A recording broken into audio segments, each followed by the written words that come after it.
Hi, I'm Erica. I'm your student nurse today. First, I'm just going to wash my hands. So today I'm going to be doing a cardiac assessment.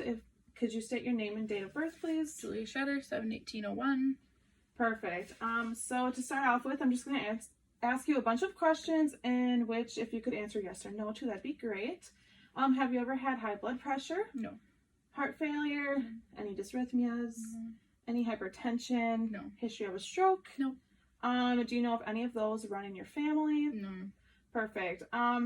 So next I'm just going to ask you if you have experienced any of these symptoms lately. Any shortness of breath? No. Any weight gain? No. Chest pain? No.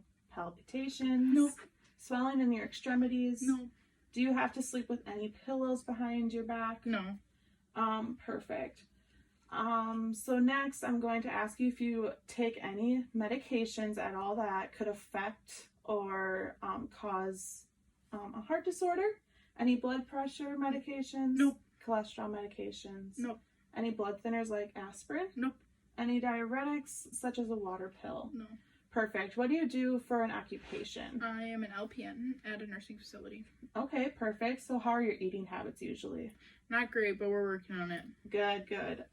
Do you exercise at all? I like to play sports when I exercise, softball, volleyball. Okay, good. So very athletic. Do you have any history of smoking? No. Any alcohol use? Nope. Perfect. So now I'm going to start with the assessment. So the first thing that I would do is I would inspect the precordium area. I would just look for any redness, swelling, any bruises. I would feel for any palpitations, which I don't.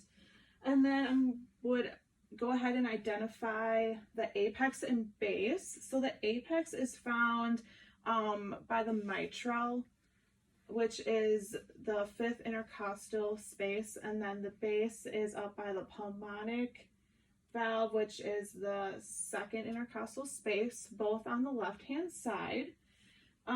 So now I'm going to listen to your heart. I'm going to be listening in 5 different areas. I'm going to start with the aortic valve, which is on the right second intercostal space, the pulmonic valve, which is the second intercostal space, Erbs, which is the third intercostal space, the tricuspid, which is the fourth intercostal space, and the mitral valve, which is the fifth intercostal space, and those 4 are all on the left-hand side. So I'm just going to take a quick listen in those spots with the diaphragm of my stethoscope. For recording purposes, I'm just going to listen for a short period of time, but if I was with an actual patient, I would listen for longer.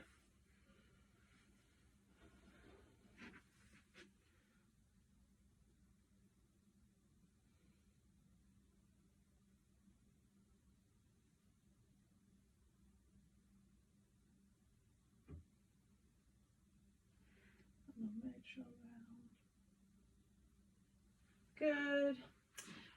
So for that, everything sounded normal. I didn't hear any abnormalities. If I did hear any abnormalities, I would hear a murmur, which would be a swishing sound due to turbulence blood flow. I could hear I could hear pericardial friction, rub, which sounds like sandpaper, scratching sound due to fluid, inflammation, endocarditis, and I would actually hear that better if the patient was sitting forward. So I'm just going to listen for that, and that I would listen for that in the mitral area. Good, which I don't hear anything. So for the heart sounds, I would hear S1 up in the pulmonic valve, which again is the second left intercostal space. That is the lub sound. It is systolic, and that is where the depolarization occurs. And then I would listen for the S2 in the mitral area. That is the dub sound, diastolic, where repolarization occurs. And then I would also be listening for any abnormalities, which would be S3 or S4. S3 is more of a gallop. And you would see that in the youth that are more athletic. If you were to hear that in an older adult, that would be an abnormality. And then S4 is just a sound that is abnormal in any region or area of the heart. And for those, you would listen on the left lateral side using the bell. So I'm just going to take a listen for those.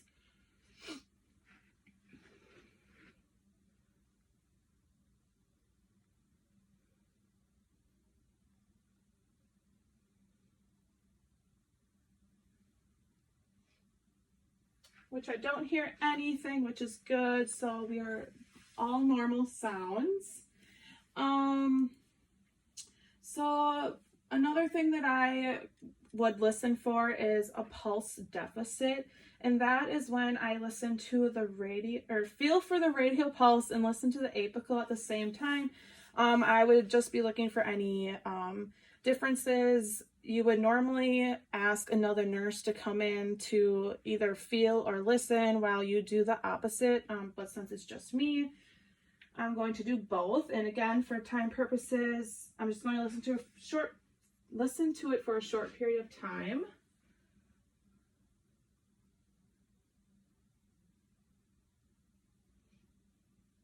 Which that is normal. They are both beating at the same rate. Some other complications or abnormalities that you could see within the cardiac assessment would be stenosis or regurgitation. Stenosis is the stiffening, and regurgitation is the backward flow of the blood. You would also assess for, you would assess the skin, and you would look for any, again, swelling, redness, but you would want the skin to be pink, warm, dry. If you saw the skin was blue or gray, looked pale, was cool, those are all abnormalities. And then you would also assess the person for any arterial insufficiencies or venous insufficiencies. So arterial insufficiencies, you would feel weak, thready pulses. You would, the patient would experience intermittent claudication, which is activity or pain with activity. Their skin would be shiny, their hair would be falling out, their nails would be thick. And then with the venous insufficiency, their skin would be red, brown. It would be thick. They would experience edema. You could see varicose veins with this sometimes. Slow capillary refill. And what's best for this patient is to elevate their extremities. And then for the arterial insufficiency, it's best when their extremities are dependent. The last thing that I would assess within the cardiac assessment on the patient is orthostatic blood pressures. So for that, I would have the patient in supine position for 5 minutes. And then after that, I would take their apical pulse and their blood pressure. And then I would have them stand for 1 minute. And then after that, I would take their apical pulse again and their blood pressure. If their systolic decreases by 20 and their diastolic, if their systolic decreases by 20 and diastolic decreases by 10, and the pulse increases by 20, that would be a positive sign for orthostatic hypotension. And then you could also have them stand for 3 minutes and then take it again, the apical pulse and the blood pressure after that. During my cardiac assessment, I would also assess for the PMI, which is the point of maximal impulse, and I would assess that at the apex of the heart, which is near the mitral area.